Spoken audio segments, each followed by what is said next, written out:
welcome to the Agile Talks again. In the same day, in the same time, we are here with you together. Today, we will talk with Linda Rising, and we will talk about with different topic. And as you know, we talked about different topics about agility, like Scrum, like Discipline Agile, like Kanban, like project and product management offices. And today, our topic is different, and I'm excited about this topic because lots of my friends are asking about that topic, the change management. And we will listen the change management from Linda Rising. And I want to invite her and let's learn together.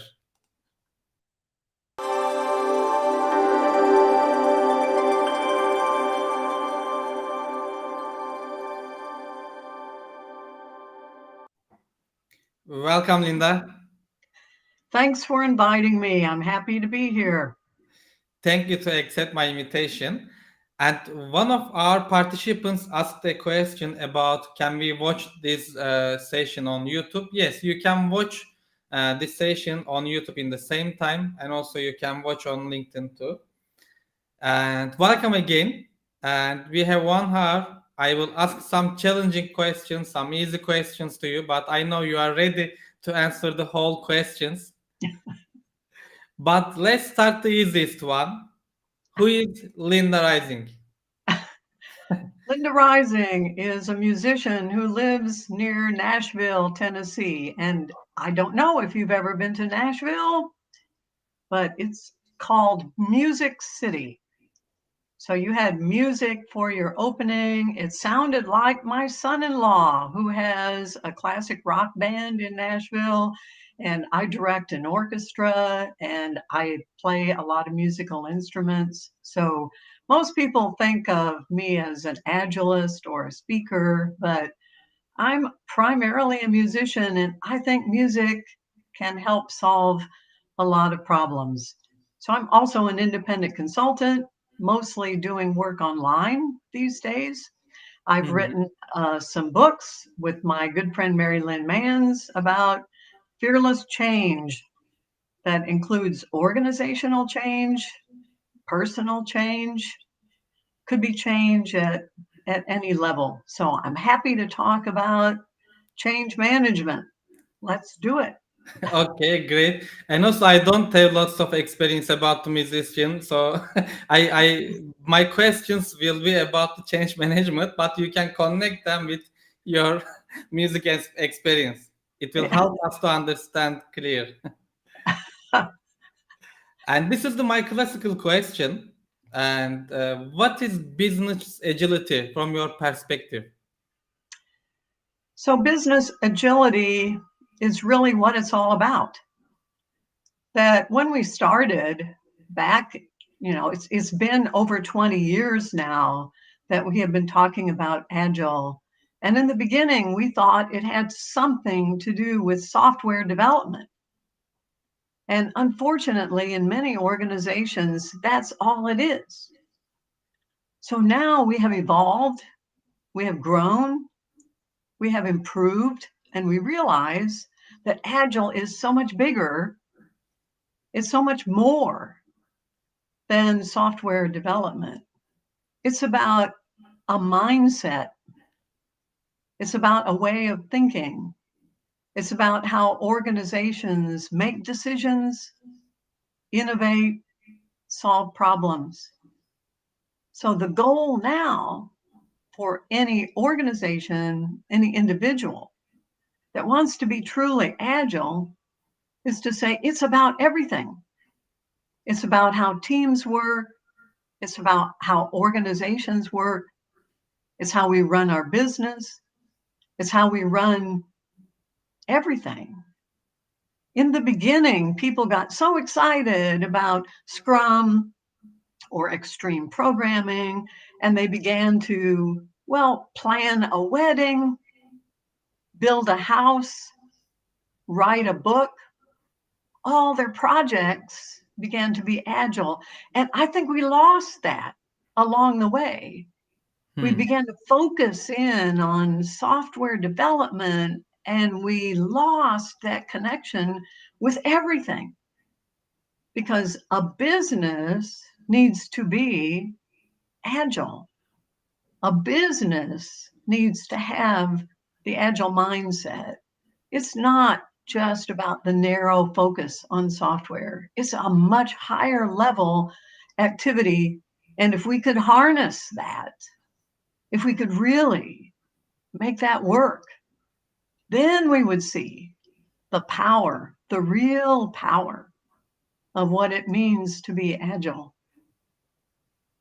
That's a great answer. And also lots of companies just focusing in software area, but some of them is focusing business area, but as you said, it's a way of thinking and also the mindset part. And I want to ask the other question about the transformations and how can the transformations get started? So, unfortunately, even in an agile organization, we sometimes fall back into old habits. So, when you begin to think about an agile transformation, the first thing that those people who are involved in the transformation want to do is to make a plan. They want a Gantt chart, they want dates.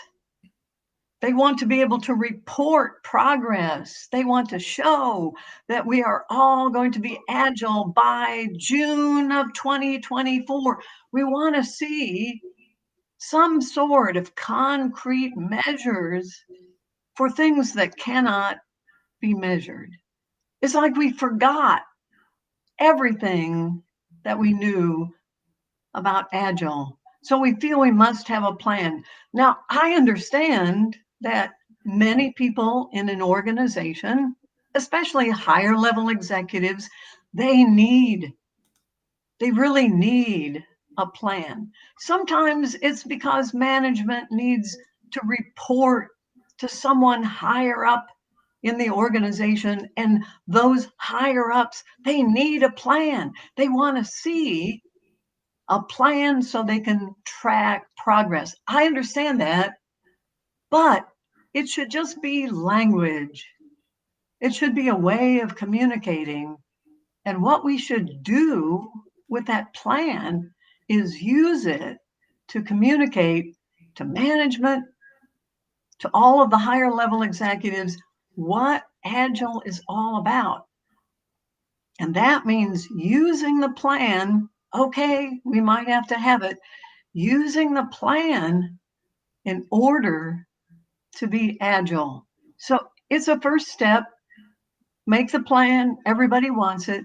But realize this is just going to be a way, it's a lever, it's a tool, and it's going to help us communicate with everybody in the organization about what agile really is.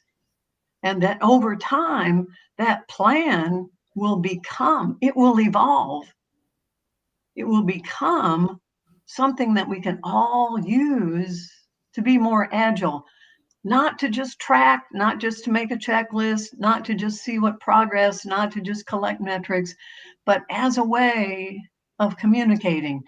In the book Fearless Change, we talk about evolving vision, that in the beginning, you have to have a vision. If you don't know where you're going, then any path will get you there. That's an old saying.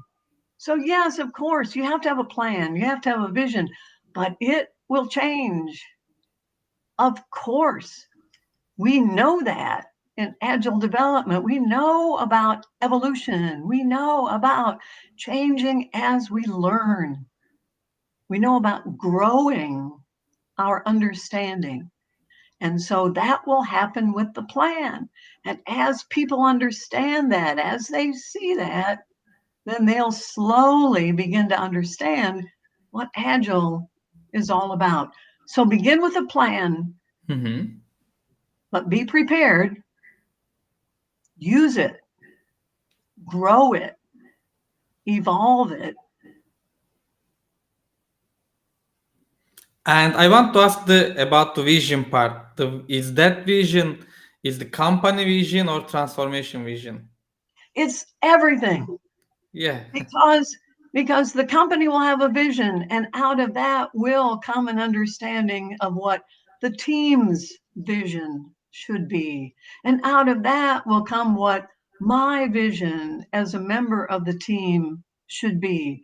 Out of that will come our connection with other teams and what our piece of that vision should be. It should be adaptable so that anyone can read a vision at any level and have some understanding of what does that mean for me, and what can I do to ensure that my work, my piece of what happens, my purpose aligns with that vision. Hmm. And the next question is coming. The next question is about the executives, and also you mentioned it. And lots of executives are talking about the transformation, but they are always saying, let's transform and inform me. And also, if you need any help, and get inform me, and then I will help you about some things. But they are, as you said, they are trying to measure not outcomes, also the measure of agility level.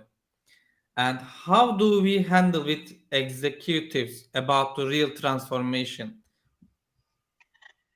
So there's a mistake that we all make in talking to high level executives. And that is that we can put the CEO and the CIO and the CXO in a room and we can explain what's happening. We can go over the plan for the agile transformation. And then we can say to this room full of executives, do you have any questions? Do you understand what we are about to do? If there's anything you need help with, if there's anything you don't understand, just ask. We'll be happy to explain it to you. So, executives, especially high level executives, they will never ask. They will never say, I'm not sure I understand exactly what this piece of the plan. They will never say that. And why? Because they don't want to show in front of any other executives that they don't understand something, that they really don't get it. They don't want to look like there's something where they might be considered stupid. Yeah. No. So, my first rule is never talk to high level executives in groups. Hmm. You must. And it seems like it will take a long time, but it is an investment that will pay off. You must meet with executives one on one, and you must do it on their terms. You must say, when is it convenient for you? I will adjust my schedule. I will come in and talk to you whenever it works for you. And when you do that, don't come in prepared to talk. Come in prepared to listen. Hmm. And now, when that high level executive, that CIO or that CEO asks a question, you must be prepared to answer it so that that person will understand. Don't begin to talk about short iterations and daily stand ups and TDD. No, they don't care. When you talk to anyone about anything, you should talk to that person using words, phrases, sentences that that person cares about and understands. And that might not be easy. So you need to be prepared. What does the CEO care about? What does the CIO care about? What are they worried about? What are they thinking about? What's on their plate? What can you say to them so they will feel like Agile will make a difference and they will care? And then once you've done that, now you have built an alliance, a relationship, and you should make it clear to that high-level executive that you are available to come back one-on-one, answer any questions, provide help and support anytime. And there's one last piece. Never, ever tell anyone what happened in that meeting. Hmm. Don't ever go back to your team and say, you can't believe it. I just talked to that high level executive and that person doesn't understand anything. I had to explain everything to that person. No, no. Say nothing. And if you are able to follow that rule, then that high level executive will trust you. You want to build a relationship on trust by not betraying anything that goes on in that meeting. That's just between you and that high level executive. And that doesn't have to be a CIO. That could just be a middle level manager that's resistant. Having that one-on-one, building a relationship, establishing trust can go a long way toward getting what you want out of that initiative. That's a pattern. It's called whisper in the general's ear. And also that's very different perspective. And because lots of time we are talking about, let's start with a workshop with executives and bring them into the room, discuss about, and also lots of executives are waiting some transformation roadmap. Okay, you are consultant, you need to show the map to us, but that's very different perspective. Yes. And I think probably I don't want to take credit for that pattern Mhm. because it was written by someone else at a workshop. And I thought, oh no, this is a waste of time. It's going to take a lot of effort. And it wasn't until I had actually used it myself many times that I understand finally, I think, how powerful that is. And I know that we have perhaps a question coming later about resistance, that Mhm. resistance at a higher level almost always arises out of fear. That high level resistor is afraid. And because that high level resistor is afraid, then the tact that he or she takes is to say, no, this is a bad idea. When really there's just a lack of understanding, and the executive is afraid to say, I don't understand. I don't get it. And so by meeting one on one, secretly, you don't tell anybody, meeting one on one, now the executive has someplace to go. If you think about it, a high level executive is a lonely position. That person cannot be open, cannot be transparent, cannot be honest, because to do that would be to expose what you don't know. And most executives, especially males, are afraid to do that. So if they can't say, I don't know, I don't understand, then They have no recourse, no way out except to say this is a bad idea because they're not sure. So you, by working one-on-one, building trust, can help that executive solve a big, big problem, which is lack of understanding and fear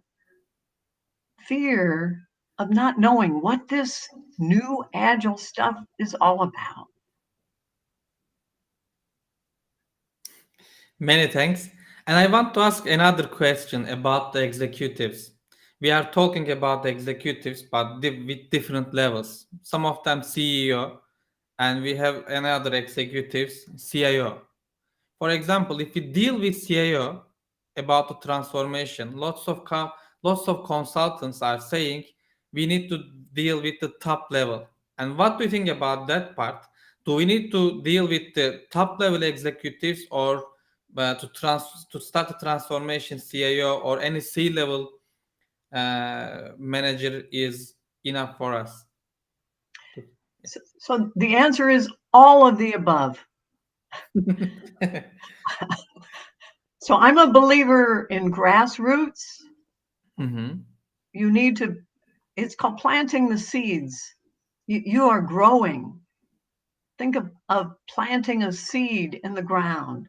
That happens at a very low level. You need to do that. Plant lots of seeds, get things growing. But at the same time, if you don't have support from the middle level Mm-hmm. and the high level, then your seeds will grow and you'll begin to show flowers and plants. But now the executives are afraid and they say, what is that? We don't know what these new flowers are all about. And so we're going to tear them out. We don't like it. So unless you've also been working at the middle level, at the high level, you don't have to talk to all of the executives, of course. Just like you don't have to plant every single team. You shouldn't start them all at once. Of course not. It should be baby steps, little steps. But to do all of the above, don't forget middle level, high level, executive, you have to do it all. Hmm. The last Sorry, question. that's a lot of work. And the last question about executives. Some executives are trying to manage the transformation with a micro level. For example, they are saying, okay, you are transforming and you are in that transformation journey. For example, I want to jump in one of your retrospective. And for example, if you are not, if one team is not doing daily scrum, the executives are saying, okay, you need to do that because you are following some rules, and the other teams succeed with it, and you need to do that. Like that micromanagement problems. What do you think about that part? So there are certainly ways to involve management at any level. There are ways of making them feel a part. And again, that's a good thing to do because remember, they're afraid. Mm-hmm. Uh, most executives at a very high level never have any information that they can trust. All the information comes to them through lower levels where all of the data in essence has been filtered. So a high level executive only hears, say, from the vice president or the department head, and they don't ever hear from the teams who are doing the work. So when they say, well, how's that project going? Well, the department head said, oh, fine. Everything is fine. Of course, of course. And the department head may not even know because the department head hears from some section level manager who said, oh, yeah, we're on schedule. Yeah, things are fine. So, in any chance to bring in executives, middle level managers, somehow there are ways. So I will tell you a story Yes. about going to do a retrospective for a failed project at a very large company. It was in Canada, freezing cold, absolutely freezing. And the high level executive who was involved as the sponsor said, "Well, I want to be there. Hmm. This is a failed project.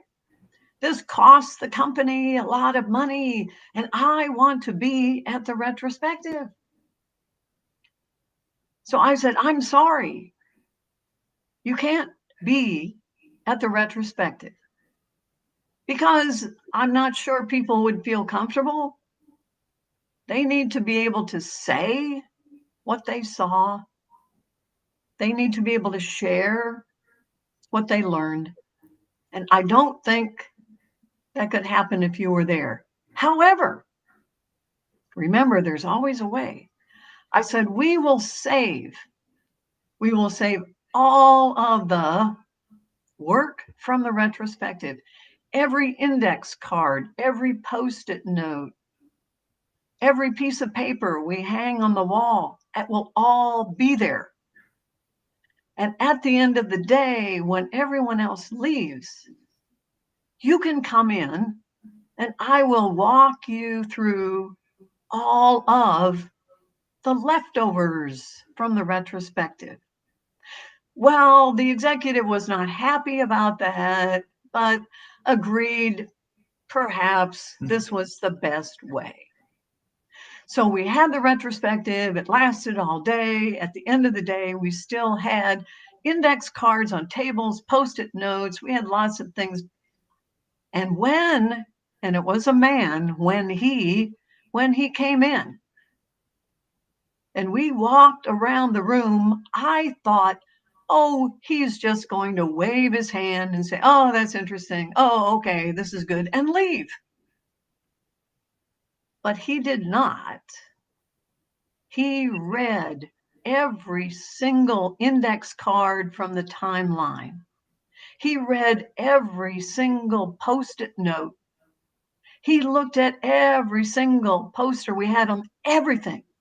There were times we built a huge timeline when the timeline started pretty high and went all the way to the floor. He got down on his knees. He got down on his knees so that he could read every single card on the timeline. He wanted to know. He wanted to hear what people had to say. He was hungry for information. He really, really wanted the truth. So we need to find ways to make those connections so that people who don't get to hear the truth have a way of connecting. Because this does lead to fear and leads to resistance when they don't know, when they're afraid. And that would be true for all of us if we don't know what's going on. That's why people are resistant to vaccines, why they vote for different people in elections, because they're afraid and they don't know. So if they have no one they can trust, that they have no place to go, well, no wonder they're resistant. No wonder they're angry. No wonder they sometimes make bad decisions. So if you're going to be a change agent, you need to find a way to make those connections between groups of people, between teams of people, between levels of people, so that everyone can feel safe and like they're hearing the truth. That's a great story. And we have another question coming from Oz. And I'm facing with this question lots of time. What might be success metrics of agile transformation? So I think the answer to that is it depends. It depends on the organization. I can give you some examples. For instance, in one company, we were going to start with just one team in one department. And then we were going to have people who were on that team go work with other teams in that same department. And so that's what we tracked is, well, how many teams this month have actually started?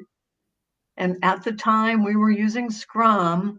So how many teams have started using Scrum?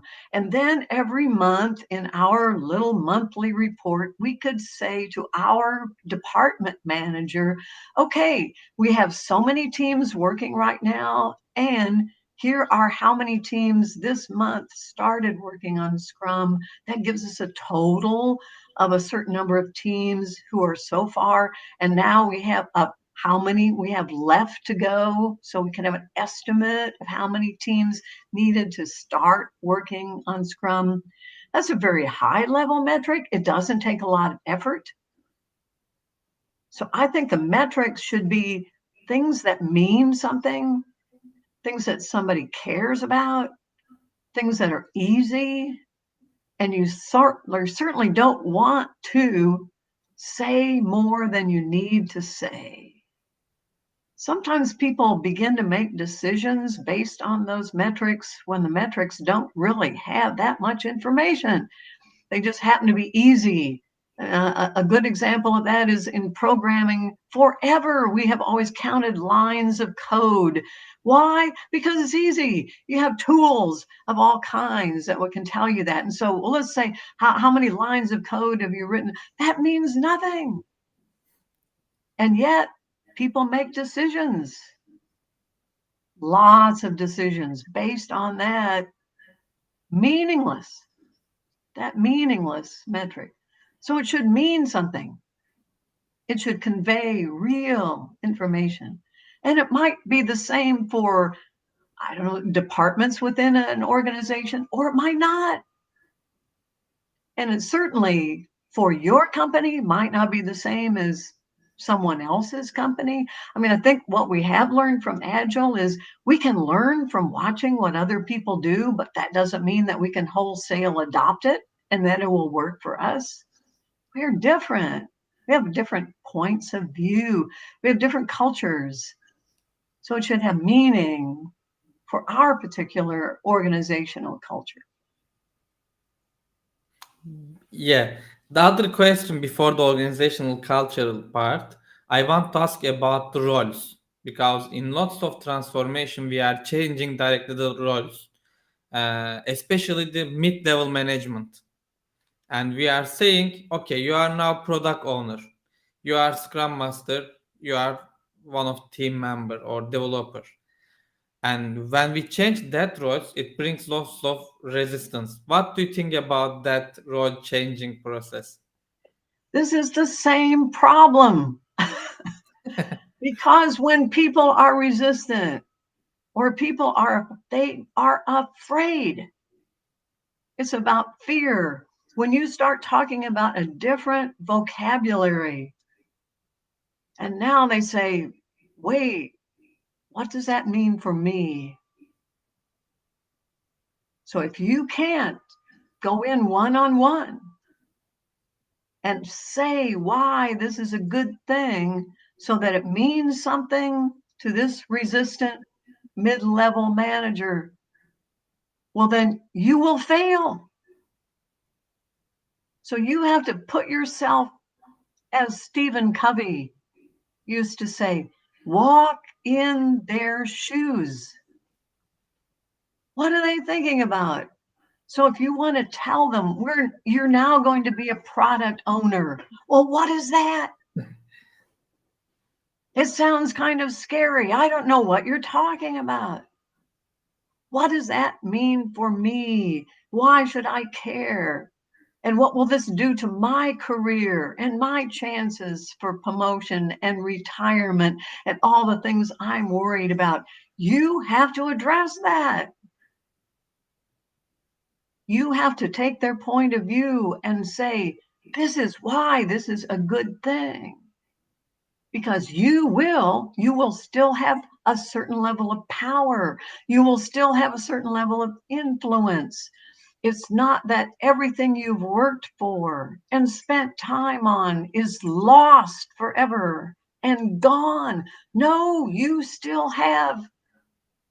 have to look at the world and explain it to somebody who is terrified. And they're afraid, above all, to ask. They're not going to say, oh, I'm afraid of this whole thing, and so therefore I'm not going to become a product. No, they're going to find another reason. They're going to make something up, which is what we all do. They're going to make up a reason why they don't like Agile and why they're resisting. But the real reason, the truth, is that they're afraid. And you have to address that fear. In a way, it's simple because we are all afraid. You think you're not afraid because you understand Agile and you're enthusiastic and you're ready to go, but you are. You are afraid of things you don't understand, things that might take your position away. Of course, we're all afraid.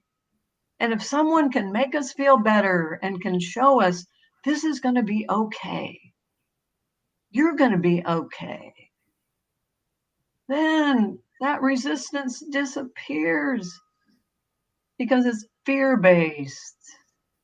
Help them get past that fear.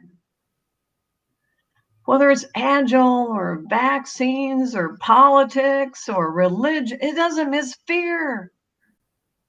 We're all afraid. And the other question about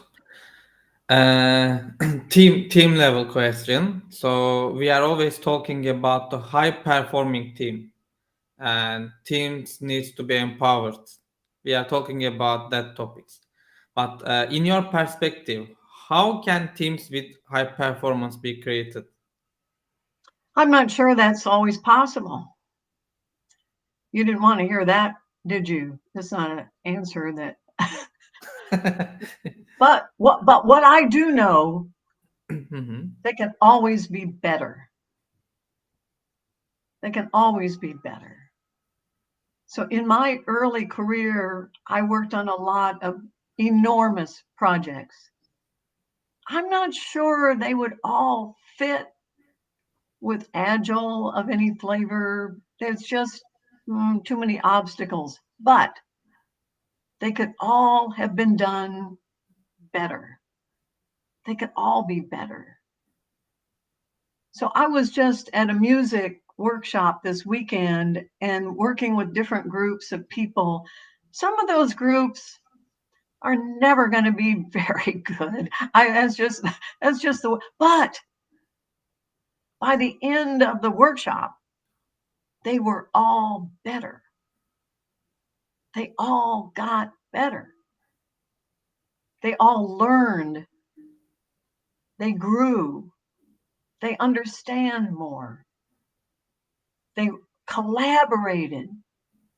Every metric that you want to use for team performance all got better. Were they all high performance or ready to give a concert or perform at Carnegie Hall? No, I don't think so. But they all learned something. They got better. And that means that now they know they can be better. And once you know you can be better, there's no stopping you. You think, I learned so much over this weekend. Well, maybe I could do that again. Maybe I could do that again. I see now how I could be better. That should be the goal. Not some ultra super duper, we're all going to be wizards. No, it's never going to happen. But we can all be better. That should be the goal. And how does that happen? Being open, being transparent, sharing, learning. You do that in an agile setting when in the olden days back, no, that was about secrecy, about protecting what you knew, not about sharing information. That was about building walls between teams, about not talking to testers. That world is gone, I hope. And now, just by collaborating, just by doing mob programming or pair programming, sharing, doing the daily stand up, let's talk about what we're working on, just some simple things. We have opened the door to allow anyone, even those people who are never going to be great, to everyone. Everyone can be better. That should be what we're talking about, I think. Thank you. And the other question is about again the mid-level management.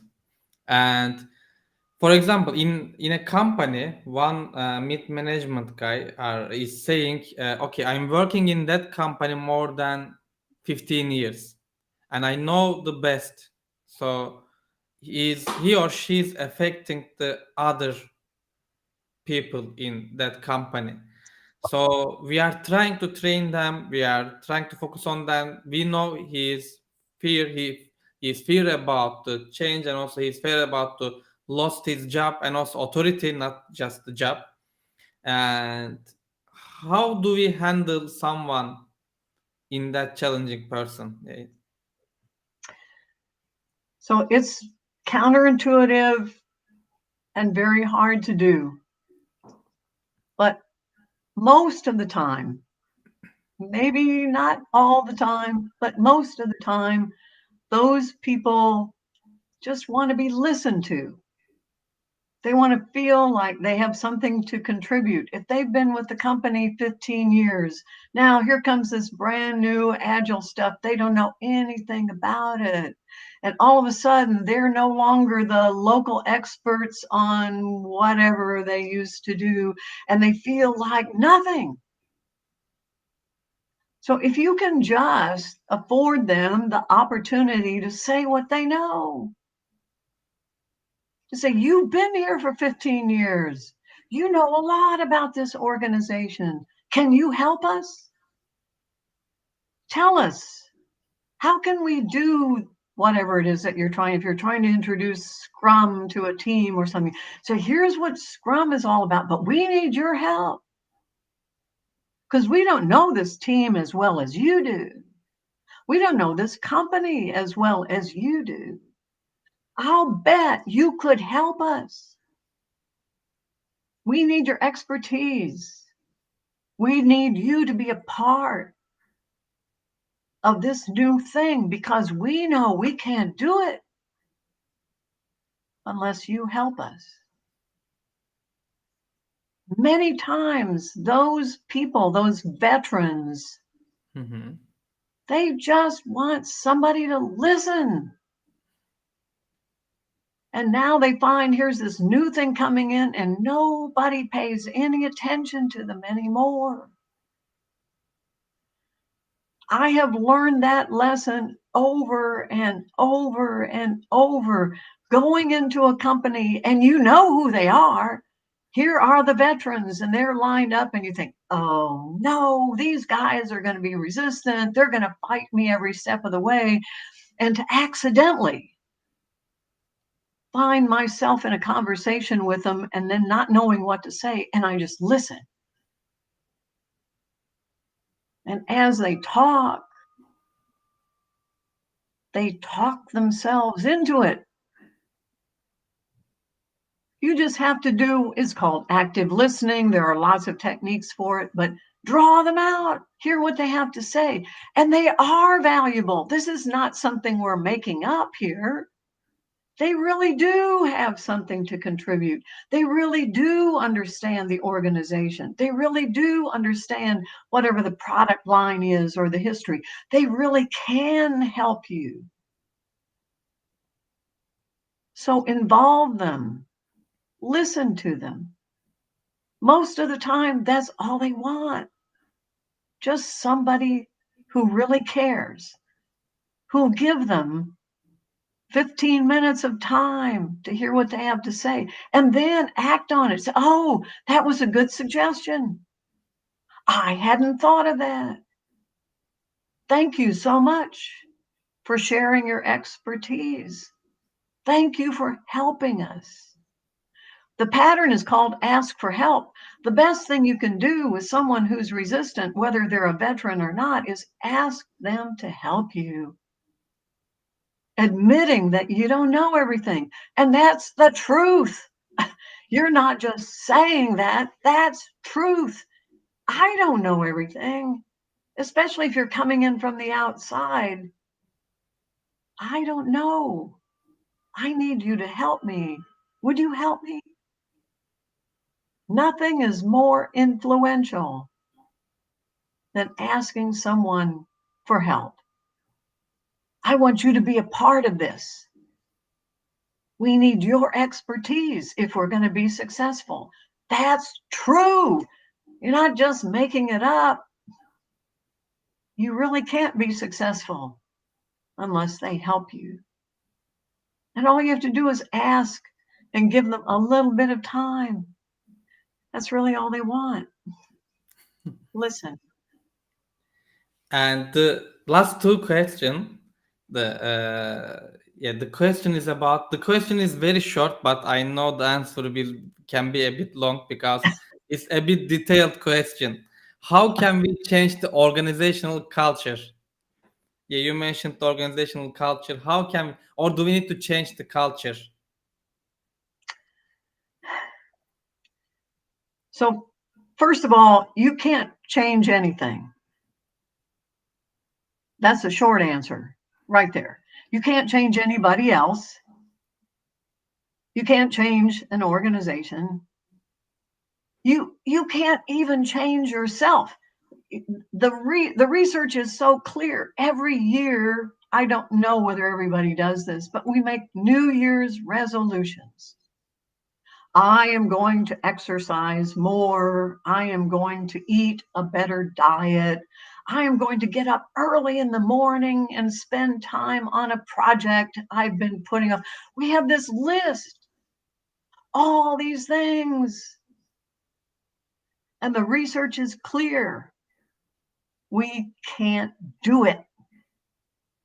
Those New Year's resolutions, they don't last more than a few weeks and then they're gone. We're not exercising. We're not eating right. We're not getting up early to work on that project. No, no, and no. Yes. So you can't.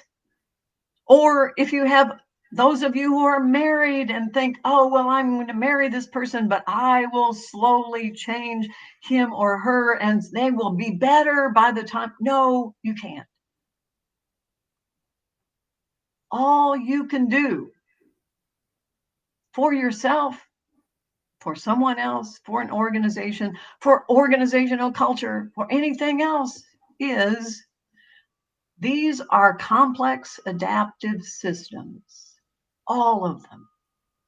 There's only one way, and there's research, only one way to do anything with a complex adaptive system. And Agile has the answer. It's small, little tiny experiment. Try it. Then watch. See what happens. Learn from that and do it again. That's it. That's all you can do. Try one little thing. Watch. See what happens. Learn from that. Try it again. So that's yet another reason why a big, massive plan or a long list of things that you're going to change, even in your own life, doesn't work. Because you are also a complex adaptive system. All you can do is try one small thing. For instance, if your diet is not healthy and you say, all right, well, I'm going to stop drinking orange juice for breakfast. I know orange juice has a lot of sugar, a lot of calories. It's probably not very good. That's all I'm going to do, just one thing. And when that has happened for a couple of weeks, then you say, well, how does that work? I was able to do that. That was pretty good. Now you think of yourself as a little bit healthier. You've changed. Now try some other little thing. And then stand back and watch, learn from that, and try the next thing. And that is the only way you're going to change yourself or somebody else, an organization, call it culture, whatever, one little thing at a time. Now, Malcolm Gladwell has a book about something called the tipping point, and he claims that, okay, you make one little change, another little change, another one, and then all of a sudden, it's like moving a rock down a hill. You pushed a little bit, then you pushed a little bit, and you push, and all of a sudden the rock starts to move. Yeah, that can happen, but it might not. And you can't plan it. And you don't know how many times you have to push that rock before it starts to move. And it may be a rock that's attached to the center of the earth and it'll never move. So you don't know. You can't plan it. You can't draw a Gantt chart and say, after 6 pushes, this rock will move down the hill. You don't know that. So all you can do is little experiment, little experiment, little experiment. And that's it. Great. And the last question, and this is again my classical question. What do you advise about to change management or agile transformation? It can be individual level or organization level. Three things, maybe three topic you can advise. And So when those of you who know what a garden is, if you've ever had a garden and you've decided to grow tomatoes or beans or corn, you don't go out and plant the seeds and then you don't know whether those seeds are going to grow or not. Even if you've planted the seeds before in the same place, the soil could have changed. Maybe this year the weather is not going to be good. You won't get enough rain, or you'll get too much rain. You don't know. You just plant the seed and then you hope. And if you're religious, you pray. And then you watch. But you never get angry. You never stand over the beans or the corn or the tomatoes and you say, what's wrong with you? What's wrong with you? Why aren't you growing? There must be something wrong with you. No, you say, oh, well, the soil is probably, I need some more fertilizer. Oh, we haven't had enough rain, or we've had too much rain. Or I noticed there are other changes, the environment. And you realize how important the context or the environment for something to really grow. We know that's true for children. Children who have no hope, who are in a bad situation. It doesn't look good for how they're going to grow. That's true for teams. The environment counts for so much. If you don't have support from the executives, if people are sick or they're depressed or they're anxious, things are not going to work well. But it's not their fault. We shouldn't get upset with them. We shouldn't say, "What's wrong with you people? Why aren't you adopting this great agile thing? There must be something wrong with you. You must be stupid. You don't get it." No, it's more likely the environment's not conducive. This is not the right time. People are depressed or sick or unhappy for some reason. Your agile transformation just not going to work. So whatever the answers are, whatever the patterns you use, it's never going to be simple. It's never going to be easy. It's not going to be an attacking of a complex adaptive system thinking you can make a plan and you can make it happen. So I advise humility and a learning attitude.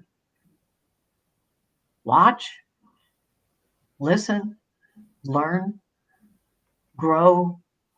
That's really what Agile is all about. Many thanks. And the last question came from our participants. I think that's an interesting question. This will be the last one. Yeah, what do you think about the Capital One's decision about to shut down the Agile Press? Yeah.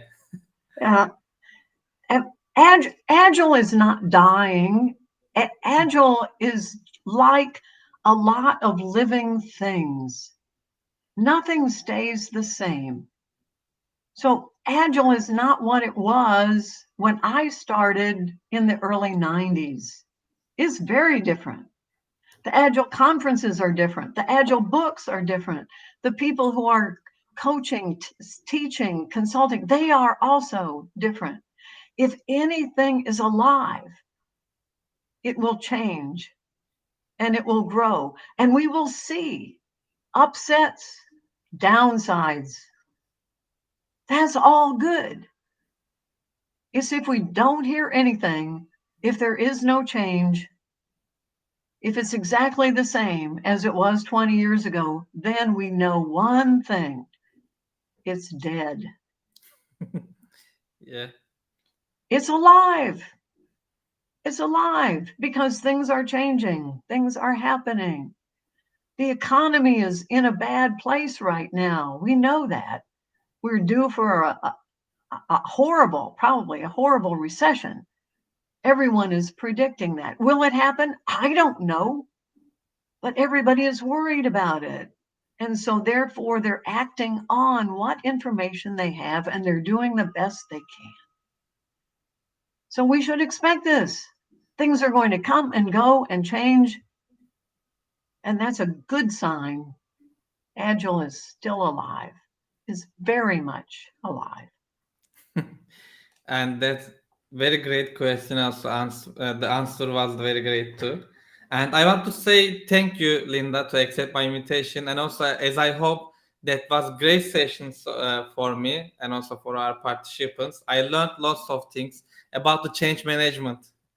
So I want to say again thank you, and My pleasure. have a good day to you, and have a good day, our participants. And see you. Bye. Bye Bye bye. bye.